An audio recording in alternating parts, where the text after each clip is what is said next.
Imagine you win NASCAR's biggest prize, hold up that championship trophy, and then you're gone. One champion died in a plane crash at his absolute peak.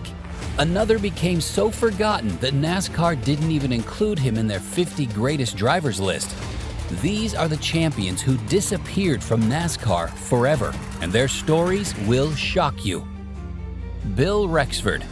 Let's start with a champion so forgotten that most NASCAR fans have never even heard his name. Bill Rexford didn't just win a NASCAR championship, he won it at 23 years old, making him the youngest champion in NASCAR history. And guess what? That record still stands today, 73 years later. But here's the crazy part. He basically disappeared right after winning it. Rexford came from New York, where his father owned a Chevrolet dealership. This kid was racing by age 16, but then World War II happened and he joined the Navy. When he came back, he started tearing up the local racing scene. In 1950, Rexford became one of the first Northern drivers to go full-time in NASCAR's new Grand National Series. Racing for car owner Julian Busick, he won his first and only NASCAR race at Canfield Speedway, and that single victory was enough to change everything. The championship battle came down to Rexford, Curtis Turner, and rookie sensation Fireball Roberts. The final race at Okanochee Speedway was pure drama. Rexford held a slim points lead over Roberts, but then disaster struck. His engine blew up early in the race. All Fireball Roberts needed to do was finish in the top 5 to steal the title. But here's where it gets wild. Roberts' desire to actually win the race instead of just playing it safe cost him everything. He pushed his car too hard. His engine gave out with less than 50 laps to go, and Rexford became champion despite his car being parked in the garage.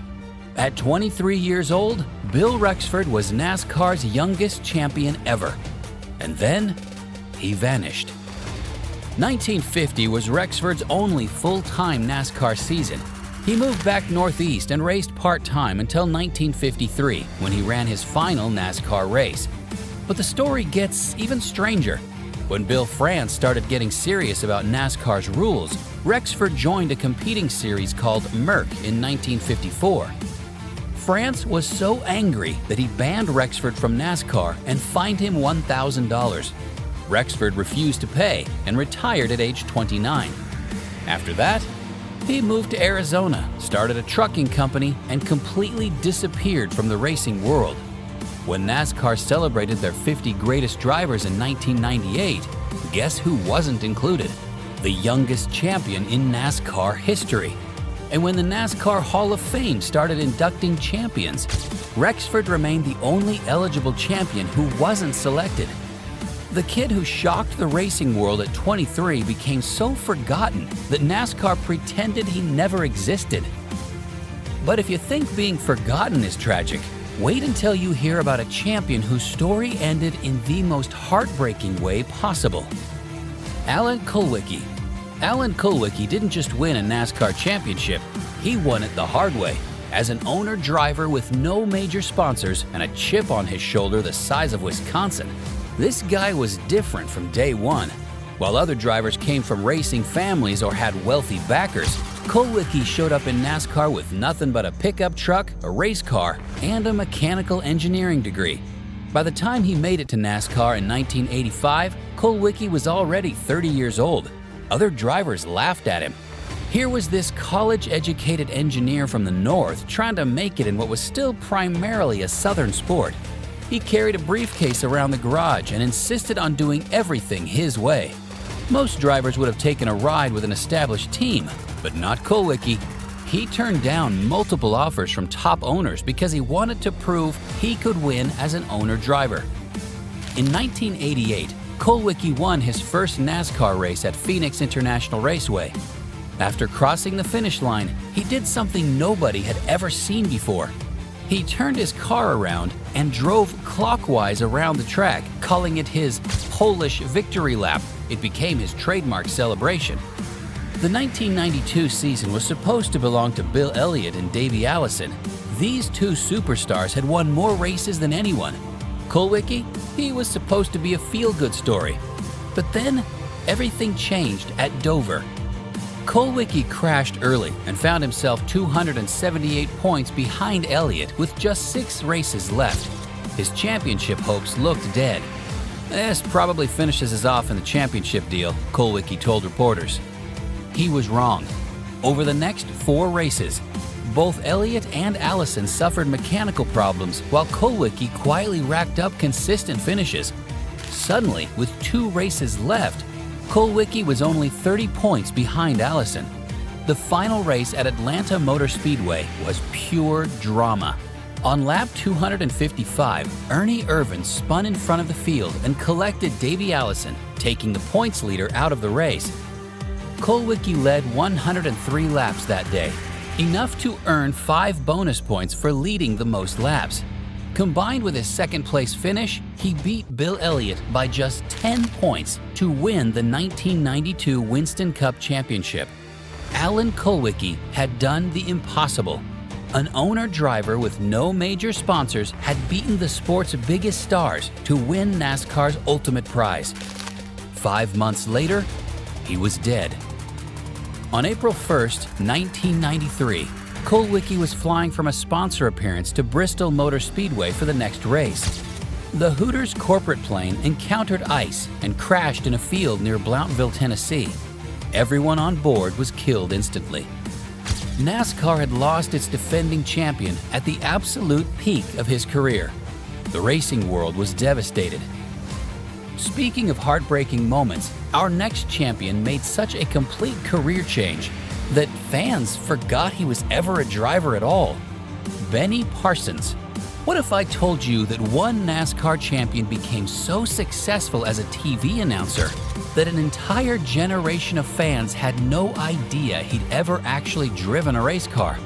That's exactly what happened to Benny Parsons. Parsons wasn't supposed to be a NASCAR champion. Born in North Carolina, he moved to Detroit as a young man, where he drove taxicabs and worked at a gas station. His racing career started by pure accident when some customers invited him to a local track and their driver never showed up. "You want to drive it?" they asked. That night changed everything. Then came 1973, the year everything went crazy. David Pearson dominated that season, winning 11 races compared to Parsons' single victory. But here's the thing about NASCAR's old point system. Consistency mattered more than wins. Pearson only ran 18 races, while Parsons ran 28, finishing in the top 10 an incredible 21 times. The championship came down to the final race at Rockingham, and it looked like Parsons' title hopes were finished when he crashed on lap 13. His car was destroyed, and rival Richard Petty was leading the race. But then, something magical happened. The entire garage rallied around Parsons. Crews from other teams came over to help put his car back together. They worked for hours, cannibalizing parts from anywhere they could find them. 136 laps later, Parsons climbed back into his patched-together race car and returned to the track. He only needed to complete enough laps to secure the championship. Meanwhile, Petty suffered engine problems and finished 35th. In one of NASCAR's greatest upsets, Parsons became the 1973 Winston Cup champion with just one win. Parsons continued racing through the 1980s, winning the Daytona 500 in 1975. But in 1988, something unexpected happened. Parsons retired from full-time driving and moved to the broadcast booth.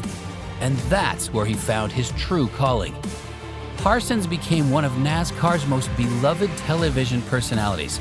Nicknamed the Professor for his calm, educational style, he brought a driver's perspective to TV coverage that fans had never experienced before. For nearly 20 years, Parsons was the voice of NASCAR on networks like ESPN, ABC, NBC, and TNT. Benny Parsons completely reinvented himself and found even greater success in his second career than the first. While other champions struggled to find relevance after retirement, Parsons became more famous as a broadcaster than he'd ever been as a driver. But career transformations aren't always so successful. Sometimes champions just fade away. Bobby Labonte. Our final vanishing champion is different from the others because his disappearance happened slowly, like watching a career die in slow motion. Bobby Labonte should have been a NASCAR legend.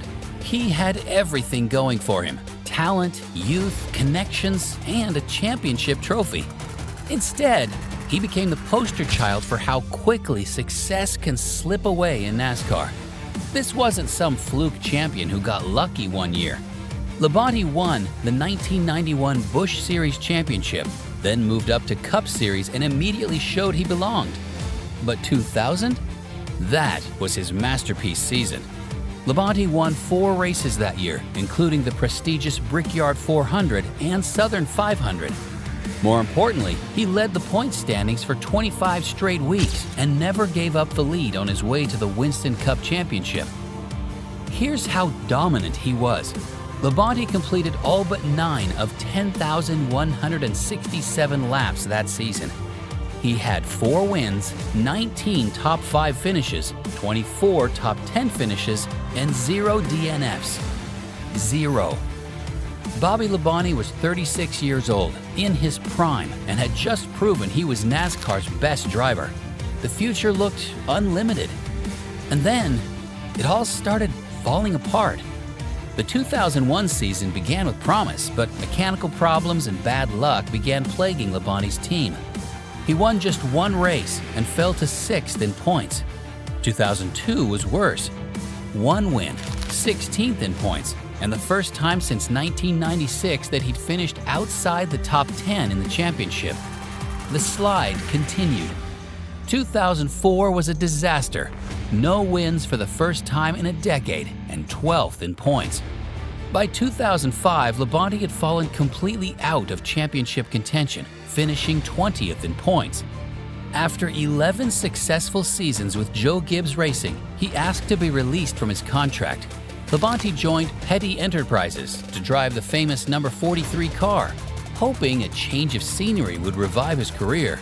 Instead, it just continued the decline. 0 top 5s in 2007 and 2008. From there, Labonte bounced around from team to team like a journeyman driver instead of a former champion. He drove for 7 different teams between 2009 and 2013, never staying anywhere long enough to build momentum.